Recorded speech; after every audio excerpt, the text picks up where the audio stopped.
प्राचीन भारत में कई ऐसे मंदिर हुए हैं जिनके स्ट्रक्चर और इंजीनियरिंग को देखकर आज भी दुनिया हैरान रह जाती है।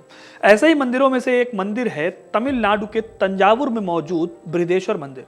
यह मंदिर अपने आप में कई ऐसे माइलस्टोन्स और रहस्य समेटे हुए है कि आज भी इनके जवाब मिलने मुश्किल हो जाते हैं।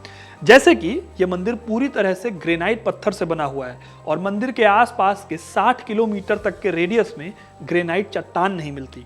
ठीक ऐसे ही मंदिर के शिखर की परछाई जमीन तक नहीं पहुंचती।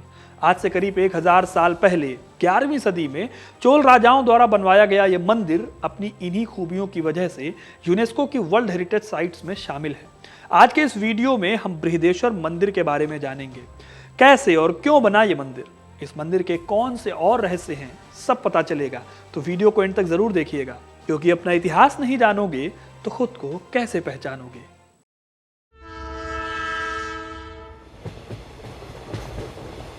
तमिलनाडु के तंजौर रेलवे स्टेशन से बस 2 किलोमीटर की दूरी पर पड़ता है भारत के सबसे अनोखे मंदिरों में से एक बृहदेश्वर मंदिर।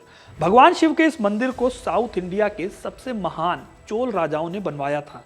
वैसे बृहदेश्वर मंदिर सिर्फ तंजौर में नहीं है, बल्कि उन्होंने ऐसे कुल 3 मंदिर बनवाए थे। इसमें से पहला है तंजावुर का बृहदेश्वर मंदिर, जिसे राजराज प्रथम ने बनवाया था। वहीं दूसरा बृहदेश्वर मंदिर गंगईकोंड चोलपुरम में है, जिसे उनके बेटे राजेंद्र चोल ने बनवाया था। और तीसरा मंदिर राजराज सेकंड ने बनवाया था। लेकिन इन मंदिरों को बनवाया क्यों गया? तो दोस्तों, इसकी कहानी जुड़ी है चोल राजाओं की विजय से। चोल राजाओं का इतिहास काफी पुराना है, अशोक के काल में भी इनका उल्लेख मिलता है। लेकिन 9वीं सदी में चोल राजाओं का वर्चस्व बढ़ता गया और यह वर्चस्व अपने चरम पर पहुंचा 11वीं सदी में, जब राजराज और राजेंद्र चोल ने अपने साम्राज्य को पूरे साउथ इंडिया से बढ़ाते हुए साउथ ईस्ट एशिया में फैला दिया। इसी वजह से इन राजाओं को कई इतिहासकार साम्राज्यवादी भी मानते हैं। इन्हीं में राजराज प्रथम न सिर्फ साम्राज्यवादी थे, बल्कि कला और संस्कृति के संरक्षक भी थे। उन्होंने तमिल कल्चर और अपने आराध्य शिव को प्रमोट करने के लिए सबसे बड़े ईश्वर यानी कि बृहदेश्वर शिव के नाम से मंदिर बनवाने की सोची और फिर साल 1000 में इस मंदिर को बनवाने का काम शुरू किया गया और सिर्फ 7 सालों में यह अनोखा मंदिर बनकर तैयार हो गया। बृहदेश्वर मंदिर द्रविड़ मंदिर की कला के बेस्ट एग्जाम्पल्स में से एक है।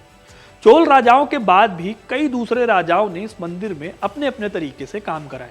जैसे कि नायक राजाओं ने मंदिर में नंदी की मूर्ति स्थापित कराई, वहीं मराठा राजाओं ने इस मंदिर में कई भव्य पेंटिंग्स भी लगवाई, जो कि आज तक यहाँ पर लगी हुई हैं। बृहदेश्वर मंदिर कुल 16 मंजिल ऊंचा है, लेकिन क्या आप यकीन करेंगे कि इस मंदिर में पत्थरों को जोड़ने के लिए किसी भी तरह के सीमेंट या दूसरे मटेरियल का इस्तेमाल नहीं किया गया है। इस मंदिर को बनाने में क्या जुगत लगाई गई और कैसे ये इंजीनियरिंग का एक अनोखा मार्वल है, आइए वो भी जान लेते हैं। इस मंदिर के चीफ आर्किटेक्ट थे राजराज पेरुथचन। ये उस टाइम पर अपनी स्किल्स की वजह से बहुत फेमस थे। आपको जानकर हैरानी होगी कि इतने बड़े मंदिर को बिना कोई नींव खोदे बनाया गया है, यानी ये मंदिर सीधे जमीन से शुरू होता है ना हैरानी की बात।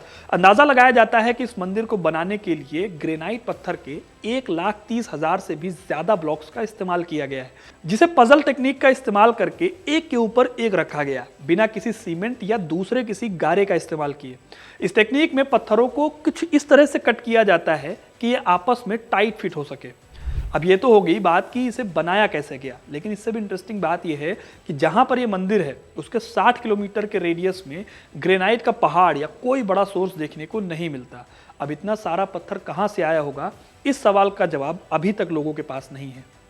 बृहदेश्वर मंदिर की सबसे बड़ी खासियत और इसका रहस्य इसका विमान है, जिसे मंदिर का शिखर कहा जाता है। यह विमान साउथ इंडिया के मंदिरों के सबसे ऊंचे विमानों में से एक माना जाता है और सबसे बड़ी बात यह है कि करीब 80 टन भारी है।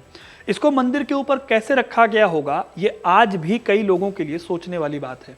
हिस्टोरियंस और इंजीनियर्स ये अंदाजा लगाते हैं कि विमान को ऊपर रखने के लिए करीब 6 किलोमीटर लंबा रैंप बनाया गया होगा।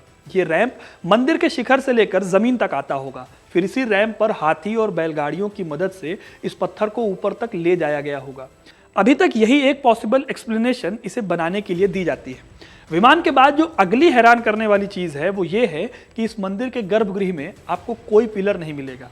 ये मंदिर अंदर से खोखला है, जिससे पता चलता है कि इसे एक के ऊपर एक ब्लॉक रखकर बनाया गया होगा।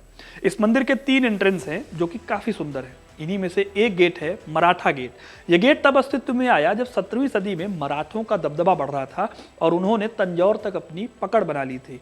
इस इलाके को जीतने के बाद उन्होंने इस गेट को बनवाया और यहाँ कई सुंदर पेंटिंग्स लगवाई। यही नहीं, मराठों ने इस टेम्पल को किले की तरह भी इस्तेमाल किया था। इस मंदिर की बाहरी दीवारों पर रखी तोपें इस बात का सबूत है। अब सवाल आता है कि इस मंदिर के अंदर क्या है। तो इसके अंदर कई अभिलेख मिलते हैं जो राजराज प्रथम के टाइम के हैं। साथ ही कई वॉल पेंटिंग्स भी हैं उस जमाने की। इसमें से एक वॉल पेंटिंग शिव की भी है। सबसे बड़ी बात है कि मंदिर के अंदर भगवान बुद्ध की भी इमेजेस हैं, जो बताता है कि उस टाइम पर साउथ इंडिया में बुद्धिज्म का भी प्रेजेंस था। मंदिर के बाहर लॉर्ड शिव के वाहन नंदी का मोनोलिथिक स्टैच्यू है, जो कि लगभग 12 फीट ऊंचा है। साथ ही इसके अंदर भैरव, दुर्गा, सरस्वती, गणेश, विष्णु और कई दूसरे देवी देवताओं की मूर्तियां हैं। इसके साथ ही यहाँ भरतनाट्यम की 100 से भी ज्यादा मुद्राएं देखने को मिलती हैं। इस मंदिर से जुड़े कई रहस्य भी हैं दोस्तों, जैसे कि इतना विशाल विमान होने के बावजूद इसकी परछाई जमीन पर क्यों नहीं पड़ती, या फिर ये कि वक्त के साथ जमीन पर खड़ी मल्टी स्टोरी बिल्डिंग एक और थोड़ा सा झुक जाती है। जैसे कि आप अगर देखो तो पीसा की मीनार को देख सकते हो।